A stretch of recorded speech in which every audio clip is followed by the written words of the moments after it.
G'day all, just popped over the SA border into Victoria, just at Lindsay Point on the old Mile Road, which we might go and have a little explore down, but I'm more interested in what lies off the beaten track, in particular Lindsay Island and surrounding areas, which includes Mulcra Island and Walpola Island, all of which covers over 26,000 hectares of Victorian floodplains located within the Murray Sunset National Park. With a scattering of black box trees along the way, the surrounding areas of the old Mile Road consist mainly of wide open arid landscapes covered in grasses and saltbush. And a quick warning about this road and the surrounding tracks. These roads are dry weather only, and for good reason. As heavy rain will see them quickly become waterlogged, creating muddy, slippery conditions due to the clay type soils, conditions that are very favourable to becoming bogged. Travelling east along the old Mile Road, it opens up into farming country, which is why I decided to cut this exploratory trip down this road short. With the tree-lined rivers in the distance, and the main reason for this trip being the wildlife, I decided to head in their direction. But not before I came across this channel, which I decided to take a closer look at. Located at Loch 9 on the Murray River, water is pumped up this channel into Lake Calla. Once a seasonal billabong, the diversion of water has created a permanent lake, which is now Lake Calla, a recreational oasis in what was once a dry and arid area. The footage won't show the density of the carp in this water, but there are carp darting around everywhere, chasing each other in the deeper sections and feeding in the shallows. On this trip, high carp numbers is one thing I've noticed. Not just in this channel, but the entire river systems in this area. Anywhere there is fresh water, there is unfortunately carp, a serious pest in our native waterways. And just as I was about to head towards the tree-lined rivers, via one of the many tracks leading off the old Mile Road, I came across these two. Not the native wildlife I'm after, but worth a stop for a quick g'day and a pat. So as I set off again, it soon becomes evident that the contrasting landscapes of the flat, arid, basically treeless, and at times what seems void of life of the plains is split in all directions by these majestic waterways fed by the mighty River Murray, surrounded by black box trees and the towering River Red Gums. Landscapes which seem worlds apart, but sit side by side in this biodiverse system. And just to articulate between the two landscapes, I thought I would use these two images for comparison. This one, emphasising the flat and arid plains, and this one, which had stayed with me since the first time I played the footage back, showcasing the sheer beauty of the area, cut by the grandeur of the Lindsay River and surrounded by abundant wildlife. Wishing I continued the camera rolling for longer, this 4-second video reveals a saturation of birdlife, with at least a dozen spread throughout this picture alone. While exploring a small pocket of this area, wildlife started to reveal themselves, not just in sound, but also in sight. A whistling kite, with its distinctive whistle often seen soaring above waterways, but this one happy to sit in the morning sun, surveying the land.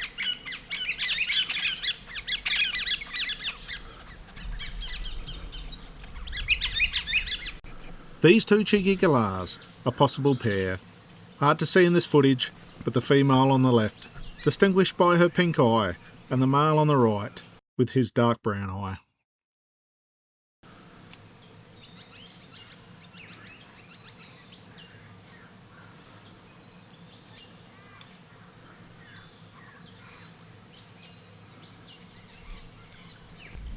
And this small group of bluebonnets, having a preen, minding their own business until interrupted by this tail puller.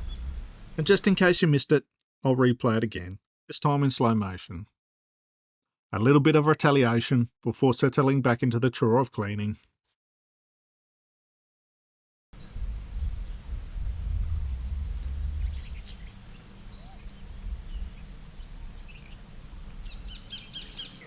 The male red rump. It's like he's being yelled at by a sulphur-crested cockatoo. Perched high in the treetops, not letting his female companion out of his sight. Red rumps are a perfect example of sexual dimorphism.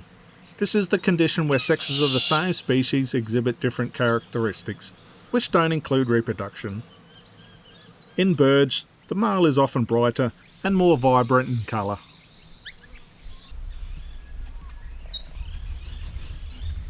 Talk about brighter and vibrant in colour. This mallee ringneck, unlike the red rumps, sexes are similar in colour. This one a male, distinguished by his red colorisation above the beak. Females have more of a dull brown. A peaceful dove, sitting just above the scrubland floor, before shooting off. Which led me to this bird, with its white neck plume, which is where it gets its name from.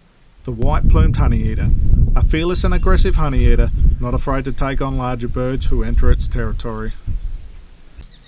Usually found in small groups, the crested pigeon, like most of the Australian pigeons and doves, sexes are alike in colour, with its distinctive black upright crest and amazing green and purple metallic patches on the wing, very common and widespread across Australia.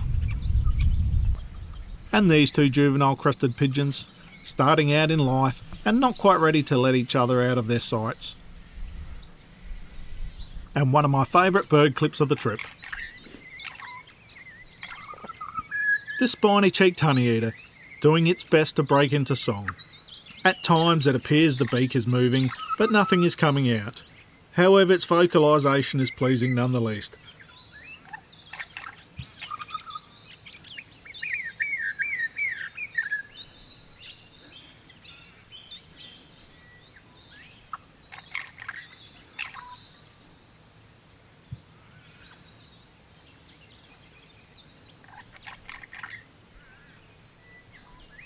Before popping down for a quick drink, singing must be thirsty work.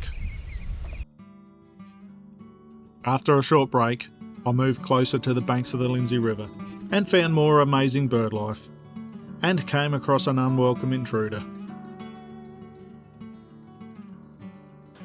At the river's edge, I came across these Australian pelicans. While in abundance along these waterways, I found they don't like hanging around. It seemed like every time I pointed the lens at them, they were off, so I took every opportunity I could to get them on camera.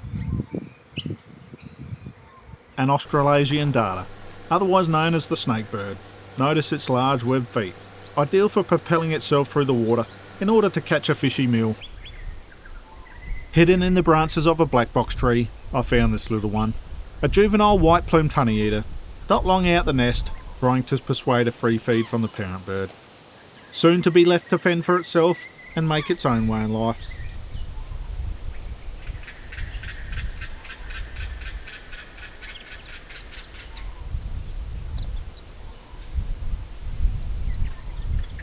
But not without one last check from the parent bird, just to make sure it's safe. Another bird I had trouble getting a good shot of was the laughing kookaburras, always seeming to be hidden behind branches, including this juvenile, trying its best with its immature voice to imitate the adults, but I'm sure with a bit more practice it will be laughing with the best of them.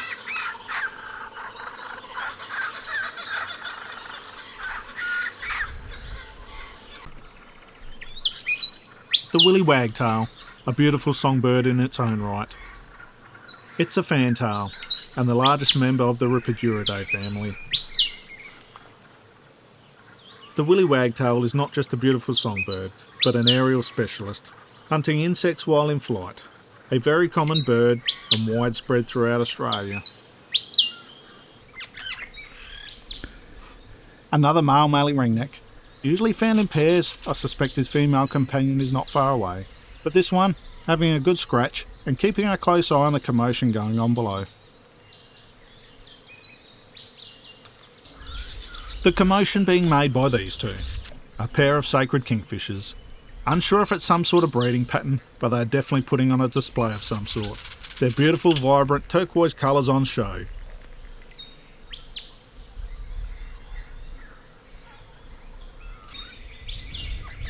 The sacred kingfisher is a seasonal visitor to the southern states, migrating to breed during the summer months.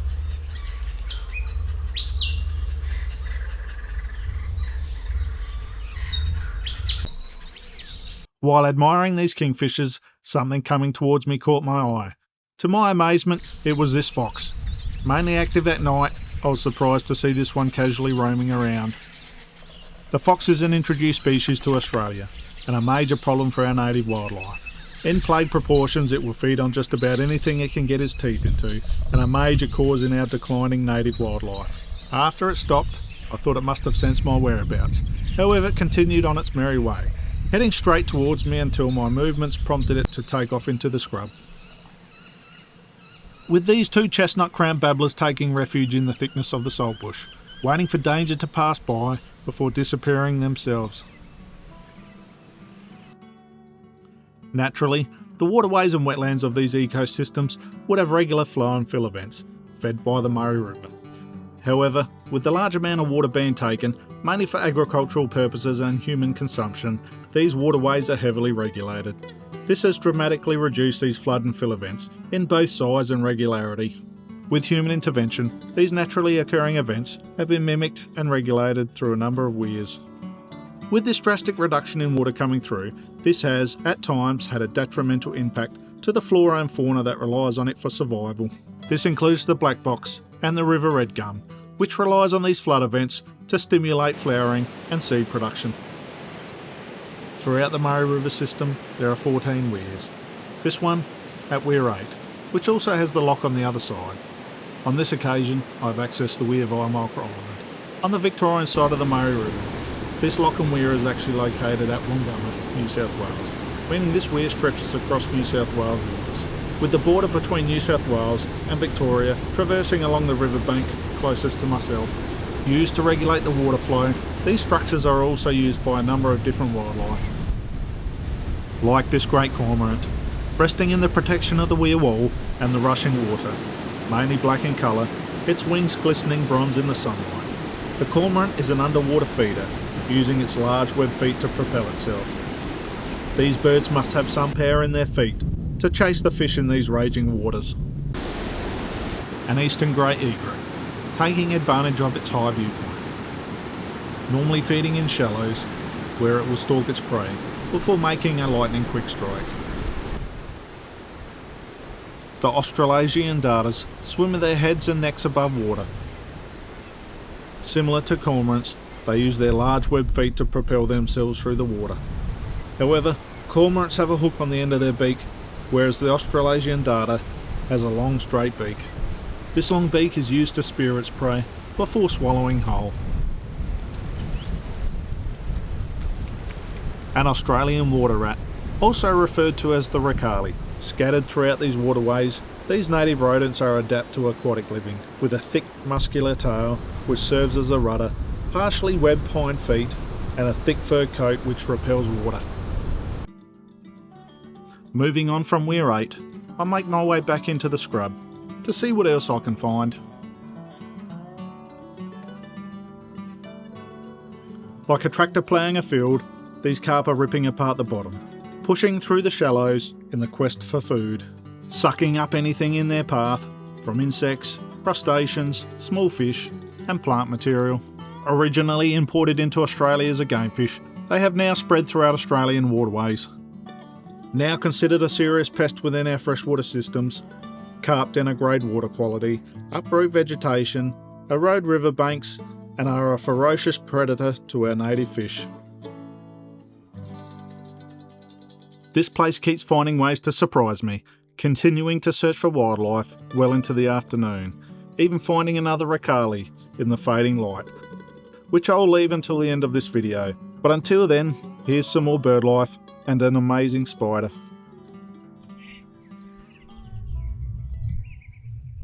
Widespread throughout Australia and occupying a diverse range of habitats, the striated pardalope, a small bird, quick and agile, feeding on lerps, thrips and insects.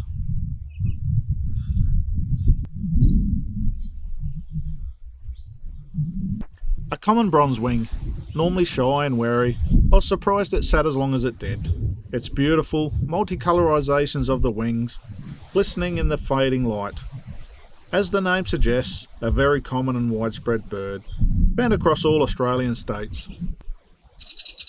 A second willy wagtail for the day, its whistling song replaced by a rattling alarm call.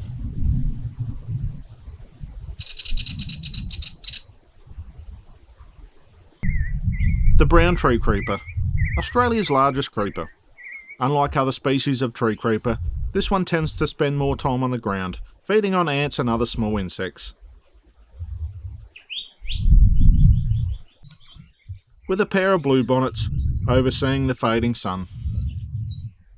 And one for all you spider lovers, this amazing and large female golden orb weaver. Its thick golden thread spread across a number of trees, its trail of previous meals trailing in the web behind her, and if you look closely enough, you will see the tiny male not far away, keeping well clear on the other side of the web, trying not to become the next meal before he gets his chance to mate.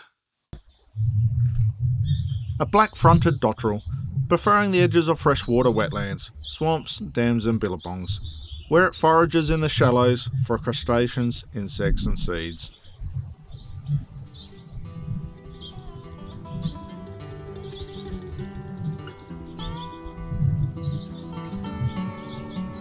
And in the fading light of the setting sun, this ricale, making its way to the other side of the river.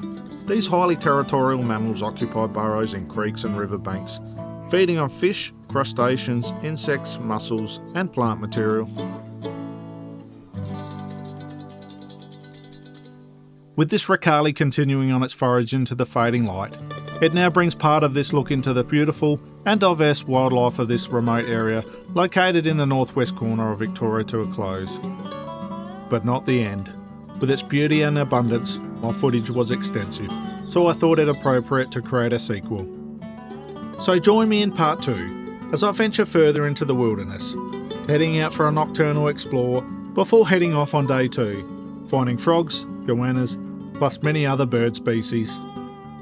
And if you enjoyed this video, hit the like and subscribe button and keep your eye out for part 2. Thanks for watching.